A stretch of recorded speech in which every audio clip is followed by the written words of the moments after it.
الحمد لله نحمده ونستعينه ونستغفره ونؤمن به ونتوكل عليه ونعوذ بالله من شرور أنفسنا ومن سيئات أعمالنا من يهده الله فلا مضل له ومن يضلله فلا هادي له ونشهد أن لا إله إلا الله وحده لا شريك له ونشهد أن سيدنا ومولانا محمدا عبده ورسوله وصلى الله عليه وعلى آله وأصحابه وسلم تسليما كثيرا كثيرا أما بعد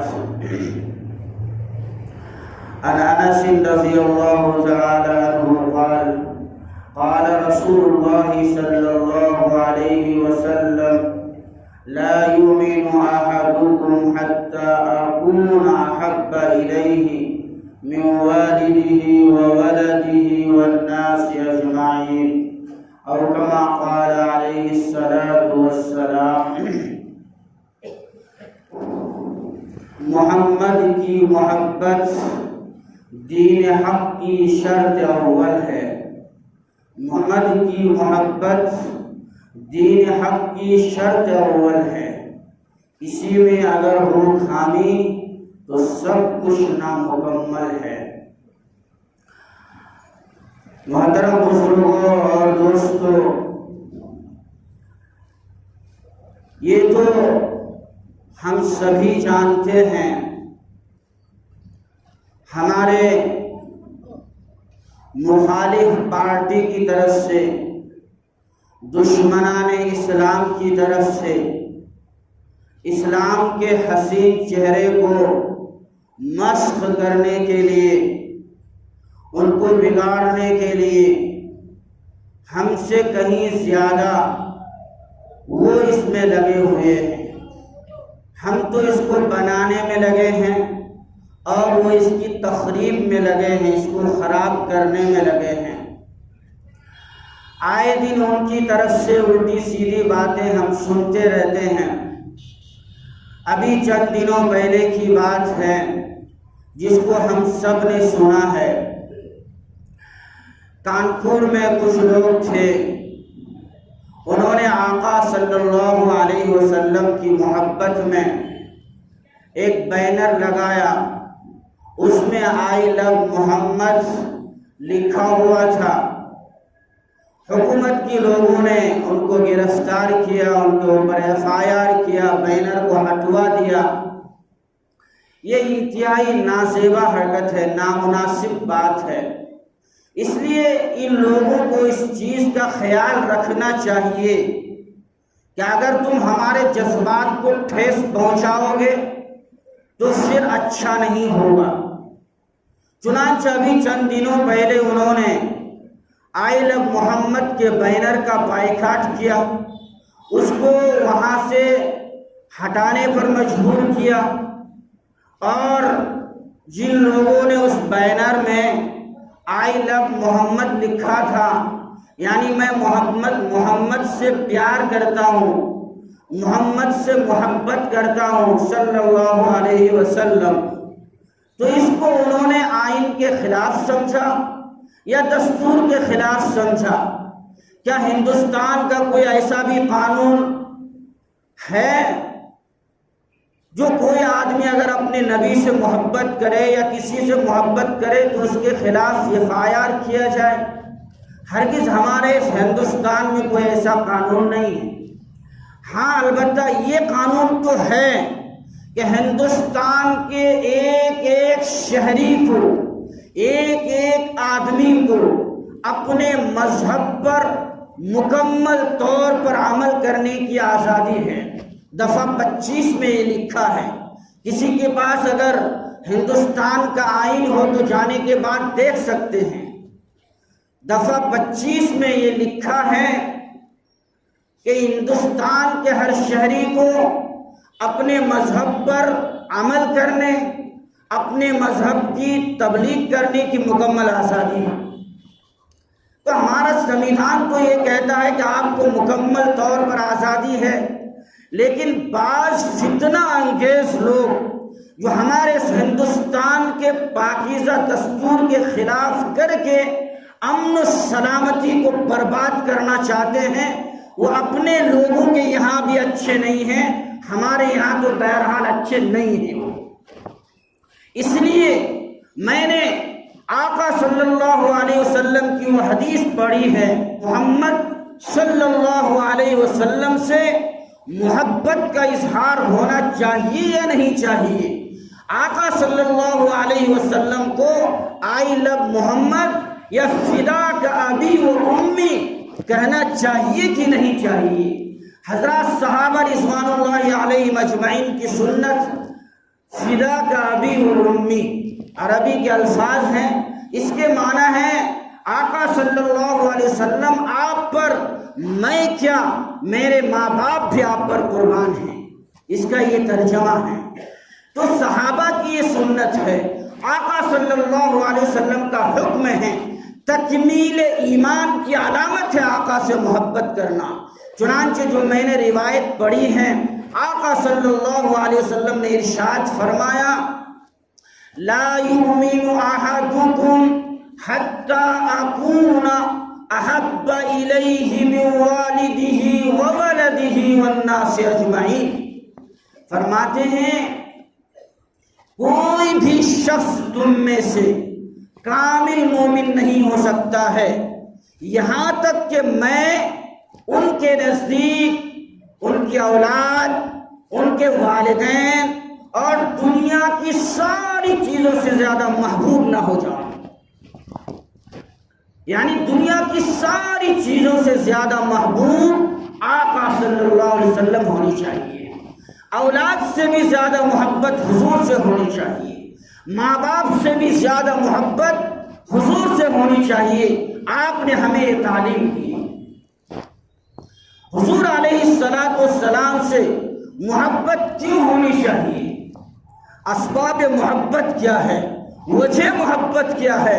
یہ بات تو ظاہر و باہر ہے، سب آدمی اس بات کو جانتے ہیں کہ اس دھرتی پہ رہنے والے انسان اللہ تبارک و تعالیٰ کو بھول چکے تھے، اپنے رب سے ان کا رشتہ ٹوٹ چکا تھا، لیکن اللہ تبارک و تعالیٰ نے انسانوں کے اوپر رحم فرمایا، احسان فرمایا، آپ علیہ السلام کی ذات کو مبعوث کیا۔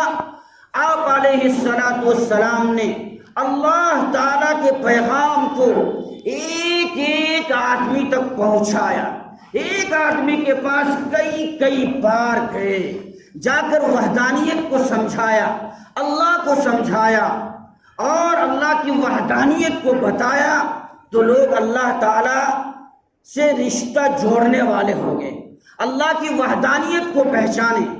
جو لوگ بت پرستیت کیا کرتے تھے، بتوں کے سامنے سجدہ کرتے تھے، وہ لوگ آہستہ آہستہ بات سمجھ کر اللہ کو ماننے لگے، ایک اللہ کو ماننے لگے اور اسی کے لیے اپنے آپ کو اللہ کے سامنے سر جھکانے لگے۔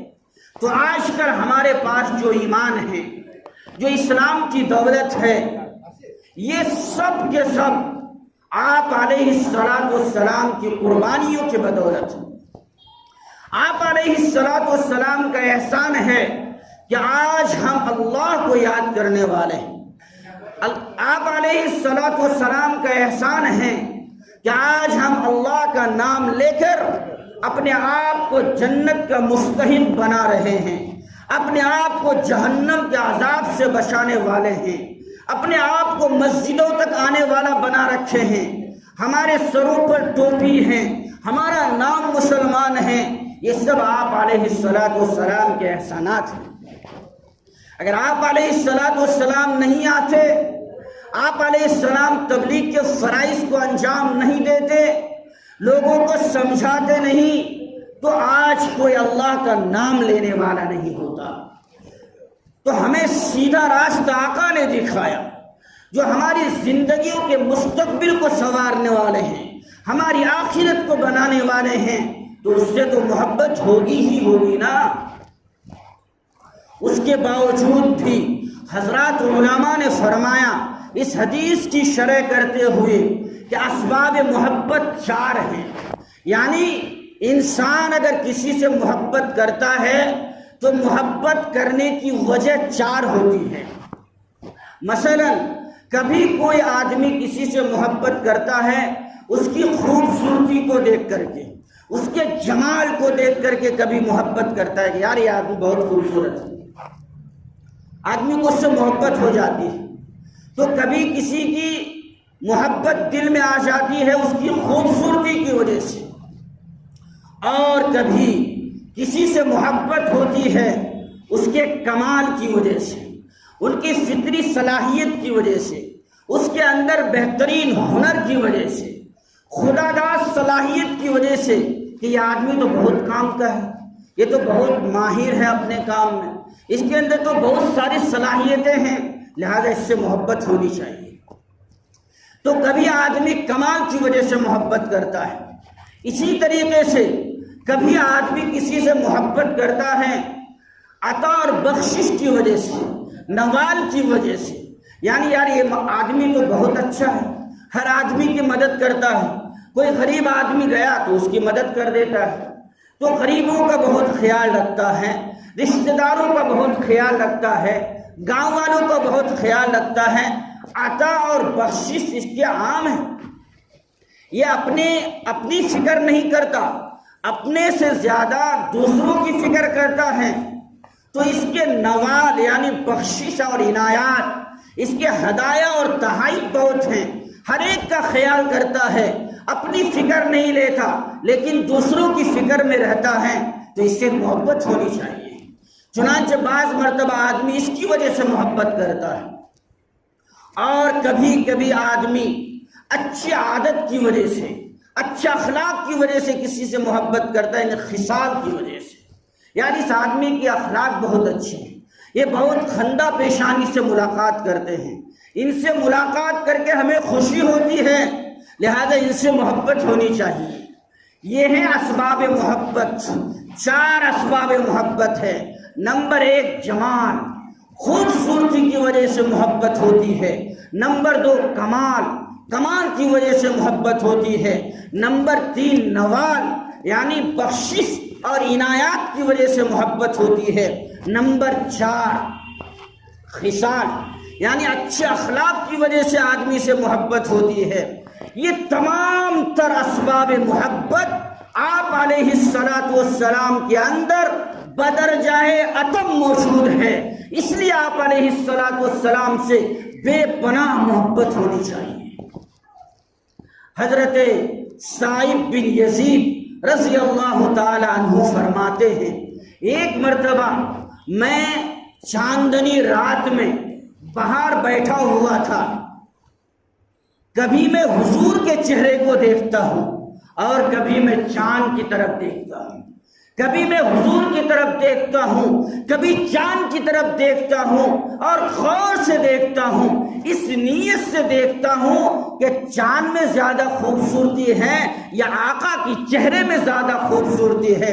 بالآخر میں نے یہ فیصلہ کیا کہ چاند سے کہیں زیادہ آقا کی چہرے کی خوبصورتی ہے، یا آپ کے جمال کا حال تھا، یا آپ کی خوبصورتی کا عالم تھا۔ آپ سے زیادہ کوئی خوبصورت نہیں، آپ سے زیادہ جمال کسی میں نہیں، اس لیے آپ سے تو محبت ہونی ہی چاہیے۔ نمبر 2 کمال یعنی صلاحیت، آقا صلی اللہ علیہ وسلم کی صلاحیت کے لیے یہ بات صرف اور صرف کافی ہے۔ اللہ تبارک و تعالیٰ کے بعد مقام و مرتبہ اگر مخلوقات میں کسی کا ہے تو وہ آقا صلی اللہ علیہ وسلم کا ہے۔ تمام انبیاء کے سردار اگر کوئی ہیں تو آقا صلی اللہ علیہ وسلم ہیں۔ آقا علیہ الصلاۃ والسلام نے ارشاد فرمایا، سید ولد آدم ولا فخر، میں اولاد آدم کا سردار ہوں، مجھے اس پر کوئی فخر نہیں ہے۔ تو آپ کی فطری صلاحیت کی وجہ سے، آپ کے اندر کی صلاحیتوں کی وجہ سے، کمالات کی وجہ سے تمام اولاد آدم کے آپ سردار ہیں، تو آپ کے اندر کمال بھی بدرجہ اتم موجود ہے۔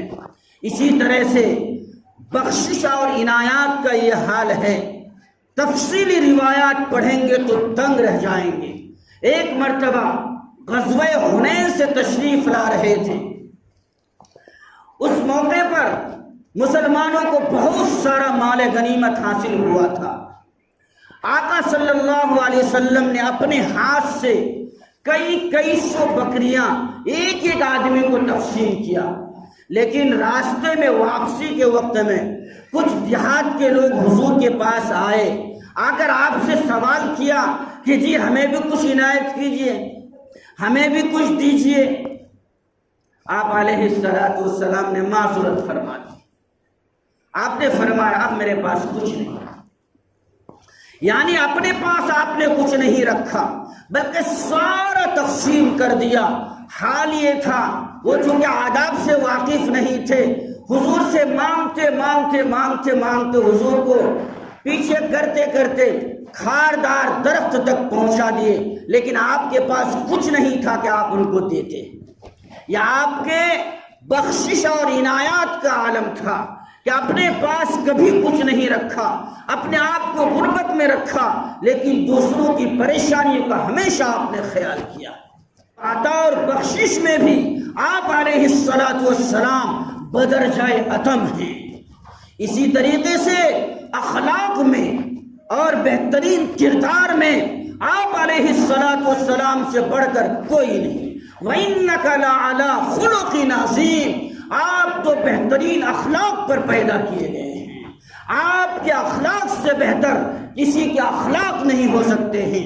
آپ کے اخلاق ہی کا وہ کرشمہ تھا کہ دنیا کا ایک ایک انسان آپ کا دیوانہ ہے، ایک ایک انسان نے آپ علیہ السلام کے ہاتھ پر کلمہ قبول کیا ہے۔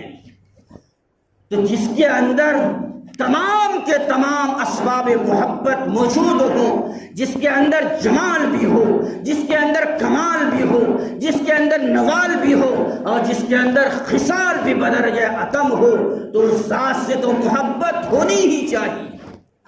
اس لیے ہم آقا صلی اللہ علیہ وسلم سے محبت کرتے ہیں۔ اگر کوئی آقا صلی اللہ علیہ وسلم سے محبت نہ کرے تو اس کا ایمان کامل نہیں ہے، اس کا ایمان مکمل نہیں ہے۔ لا یؤمن احدکم حتی اکون احب الیہ، تم میں سے کوئی بھی آدمی کامل مومن نہیں ہو سکتا یہاں تک کہ میری محبت ان کے دل میں اولاد سے، ماں باپ سے، دنیا کی ساری چیزوں سے زیادہ ہو جائے۔